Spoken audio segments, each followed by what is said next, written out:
भारत जोड़ो यात्रा में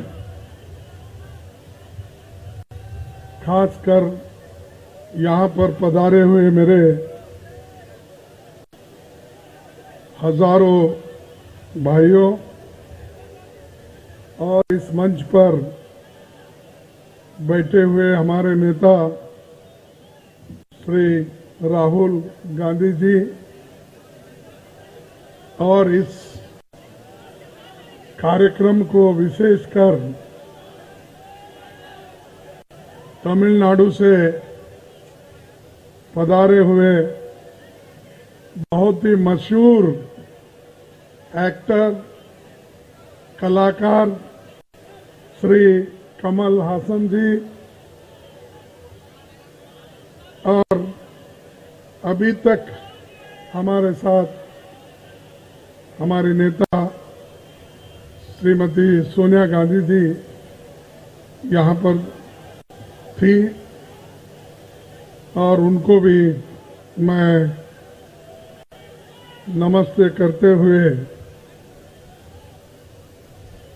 कांग्रेस पार्टी के श्री वेणुगोपाल जी और जयप्रकाश अग्रवाल जी, शक्ति सिंह जी, कांग्रेस पार्टी के अध्यक्ष श्री चौधरी अनिल कुमार जी और सभी नेतागण, भाइयों और बहनों और माध्यम के मेरे दोस्तों, मैं ज्यादा वक्त आपका लेना नहीं चाहता क्योंकि राहुल गांधी जी जो आज भारत जोड़ो पदयात्रा कर रहे हैं और उनकी बात सुनने के लिए आप यहाँ पर बहुत से लोग जमे हुए हैं। वो केवल एक दिन का भी समय नहीं था कि यहाँ पर भाषण होगा, चार बातें कहेंगे, ऐसा कोई अंदाजा नहीं था। लेकिन जब ये बात सुबह शुरू हो गई तो आज आप लोग हजारों के तादाद में यहाँ पर जमे हैं उनके भाषण सुनने के लिए, उनके कार्यक्रम को देखने के लिए। तो भाइयों, आज ये जो कार्यक्रम है बहुत ही महत्वपूर्ण कार्यक्रम है। जैसा कि कमल हासन जी ने कहा कि पार्टी कोई भी हो,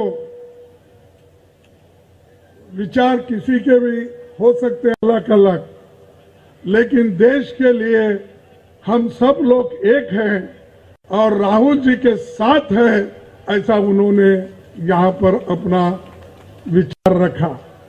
सही है ना? तो मैं पूछ रहा हूं ये सही है क्या नहीं? तो उन्होंने कहा ठीक है। तो ये वहां से आए हैं भारत जोड़ो यात्रा में भाग लेने के लिए और ये अभी आगे कश्मीर तक चलने वाली है और कश्मीर में तिरंगा झंडा फैलाकर हमारा जो ये कार्यक्रम है समाप्त होगा। लेकिन बहुत से स्टेट में फिर भी हम कार्यक्रम शुरू किए हैं, हाथ से हाथ जोड़ो ये कार्यक्रम, और जो युवा हैं आज बहुत इसमें जुड़ रहे हैं। लेकिन सरकार, ऐसी सरकार है यहां दिल्ली में, भारत में, जो जनता को, समाज को धर्म के नाम पर अलग कर रही है और विचारों की जो आदान प्रदान थी और बोलने की आजादी भी वो छीन ले रहे हैं। और बहुत से लोग जो अच्छे विचारधारा के लोग हैं उनको भी डराया धमकाया जा रहा है। यहां तक कि ये जो भारत जोड़ो यात्रा बड़ी यशस्वी हो रही है, कन्याकुमारी से लेकर अब तक तो दिल्ली आई है, ये देखकर यहाँ के सरकार को, बीजेपी को ऐसा हो रहा है, वो डर गए हैं, इसीलिए ये कोविड का बहाना बीच में लाए हैं। अरे कोविड नहीं है, कहीं भी कोई एक मास्क भी नहीं पहना, आप देखिए, और किसी को कुछ नहीं हुआ।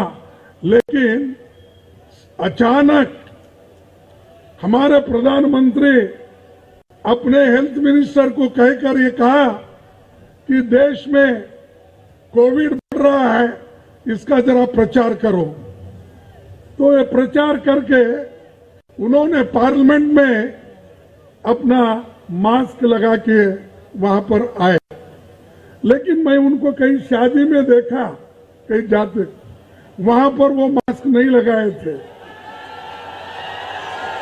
उनका मास्क नहीं था। अरे आप खुद मास्क बाहर नहीं पहनते हो, पार्लियामेंट में आकर ऐसा मास्क पहन के आते हो। यह सिर्फ डराने के लिए, आप में डर पैदा करने के लिए, लोगों में डर पैदा करके इस यात्रा को तोड़ने की कोशिश कर रहे हैं। लेकिन हम डरने वाले नहीं हैं, हम आगे बढ़ते रहेंगे। और राहुल जी ऐसी कई चीजें देखे हैं अपने जीवन में, और ये भी उनको, अगर कोई भी कितनी भी मुश्किल हमारे सामने आएंगे, हम आगे बढ़ते रहेंगे।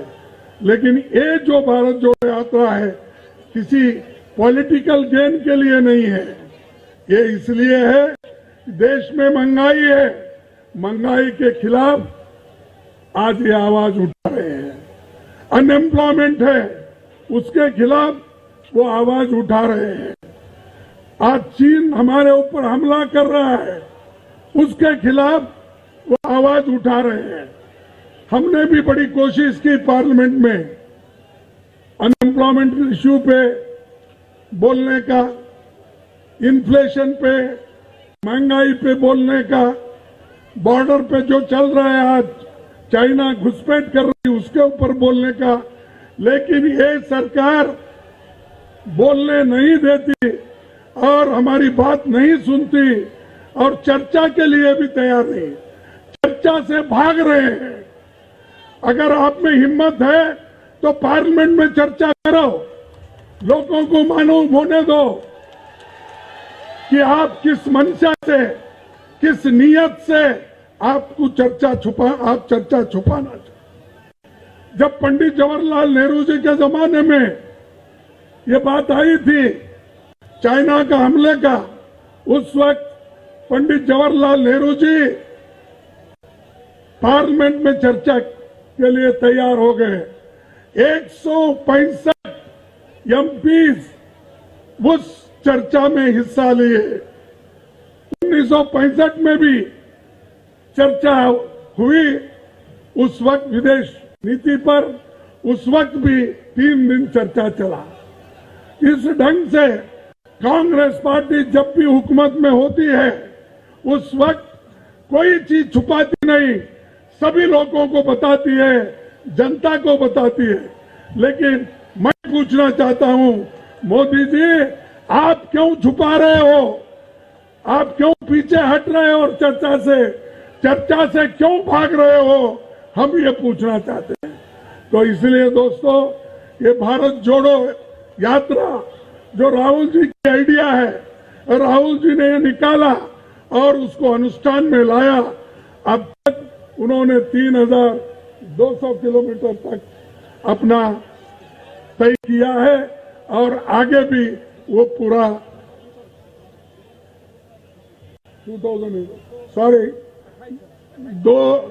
2800 किलोमीटर उन्होंने तय किया है। बाकी का भी जल्दी तय करने वो जा रहे हैं, इसमें कोई पिछाहट नहीं है। चाहे वो कोविड हो, चाहे कुछ भी हो, हम वो चलते जाएंगे, लोगों को जोड़ते जाएंगे, लोगों को मिलते जाएंगे। और राहुल जी सिर्फ किसी कांग्रेस को ही नहीं मिल रहे हैं, या कांग्रेस कार्यकर्ताओं को नहीं, सभी को, बच्चों से लेकर बूढ़ों तक, और विद्यार्थी से लेकर प्रोफेसर तक, जर्नलिस्ट से लेकर टीवी के लोगों तक, सभी से वो मिलकर उनकी बात सुन रहे हैं और सुनकर आगे बढ़ रहे हैं और देश में क्या माहौल है वो सब उनको मालूम है और वो मालूम कर रहे हैं और देश में भी सबको अब आहिस्ता आहिस्ता ये बात मालूम हो रही है। इसीलिए मैं ज्यादा वक्त न लेते हुए आपको यही कहूंगा, आपका जो रिस्पांस है, आप जो राहुल गांधी जी को मजबूती के साथ उनके साथ खड़े हो गए हो, इसलिए आपको सभी को मैं हार्दिक धन्यवाद देता हूं। आप सभी को मेरा नमस्कार करता हूं करके मेरे बात को समाप्त करता हूं। एक ही स्लोगन लगाऊंगा, वो आप सभी बोलना चाहिए, जय हिंद। अरे जोर से बोलो भाई, जय हिंद, जय हिंद। Thank you.